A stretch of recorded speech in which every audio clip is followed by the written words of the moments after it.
Adorno, and Fromm in the 1930s. Marcuse, on the other hand, remained in the United States, and during the 50s and 60s developed some of their earlier ideas, merging Freud and Marx, interested in aesthetics and interested in cultural, let's say, tendencies towards what he would call negation, which were usable in a campaign to call into question the what Antonio Gramsci would have called hegemony of capitalist bourgeois culture. And Marcuse became, of course, the so-called guru of the New Left. It was Marcuse who finally answered the question posed by Horkheimer in the early 30s. Who could substitute for the working class as an agent of revolution? So you had to find some new constituency, whether it was students or blacks or women or gays or whatever it was. And Marcuse had a fluid Marxism that fit into this. Martin Jay confirms the role of the Frankfurt School in creating the victim groups that constitute the politically correct coalition. But the working class wouldn't play the hegemonic role that traditional Marxism had expected from it. And so students, blacks, other minority groups, women, and so forth were, they hoped at least, able to come together. Of critical importance for the injection of the Frankfurt School's work into the student rebellion of the 1960s was Marcuse's revival of Fromm's notion of sexual liberation. Marcuse, however, was the main conduit of ideas. But Marcuse had written one important work in the 1950s called Eros and Civilization, a work which attempted to rub Freud against the grain and come out with a radical, even utopian reading of psychoanalysis. And that, combined with Norman O'Brown's Life Against Death, had a great impact on the counterculture and on emphasizing a libidinal element. Marcuse's Eros and Civilization condemned all restrictions on sexual behavior, calling instead for polymorphous perversity. Instead, it argues that at certain early developmental levels of the human psyche, there was a potential for sexual expression, sexual pleasure, which had not yet been organized into the restricted notions of heterosexual sexuality, and that these had some sort of capacity to be reinvigorated. Polymorphous perversity helped open the door to aspects of political correctness, such as gay liberation.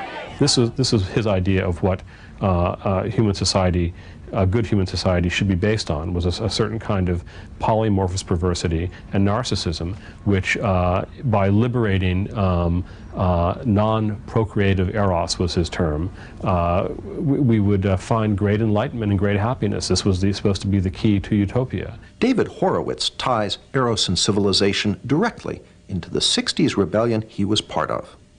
Marxism is a bankrupt creed and was bankrupt by the 50s or earlier. People understood it didn't work. There was no working class that was going to make a revolution. Capitalism, people were happy with capitalism, basically because it makes, it's spread more money to more people than any other system in history. So they tried to find other sources of revolutionary energy. And one was the idea of sexual repression of the 60s. I mean, it was a way of, and people always think up complicated theories to, do what they want to do. People wanted to do a lot in the 60s, so Herbert Marcuse, gave them the intellectual justification for having a lot of sex with a lot of people, a lot of the time. That's what Eros and Civilization, that's the title of his famous book on it, is about. Marcuse is also the source of one of political correctness's most notable characteristics, its total intolerance for any viewpoint but its own. Marcuse argued that our free American society was actually a deception, that its true tolerance is somehow repressive, while he argued for something called liberating tolerance.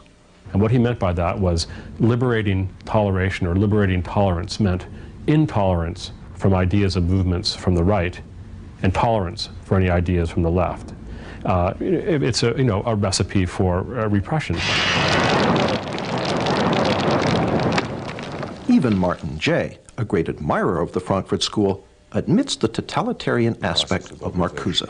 Perhaps his most significant essay in terms of impact, the one we haven't even mentioned, an essay on repressive tolerance, written in the late 60s, which argued that because the tolerance of different beliefs produced no action at all, because every belief seemed to be equal to all others, and racist and neo-fascist and militarist beliefs were given equal weight to those that were pacifist and emancipatory. This led ultimately to the problems of political correctness and incorrectness in the 1980s.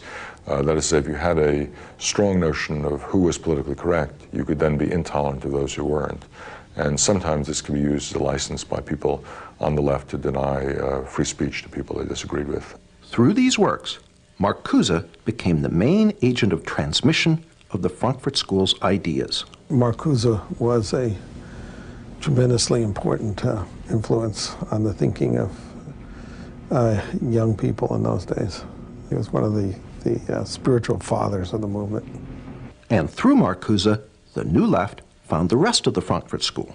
And then in the 1960s, they were rediscovered by students who looked back at the work they'd done and rediscovered a source of a non-traditional, non-communist Marxism, which they found as an inspiration for the student movement in the 1960s. Jay pays Marcuse the ultimate compliment as a revolutionary.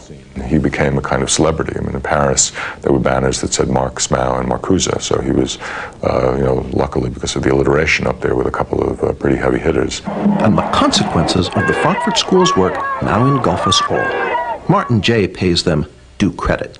Well, it's fascinating. If you compare them with other figures from the so-called Western Marxist tradition, they are perhaps more alive than virtually anybody else. Roger Kimball, although coming from the opposite political perspective from Martin Jay, agrees.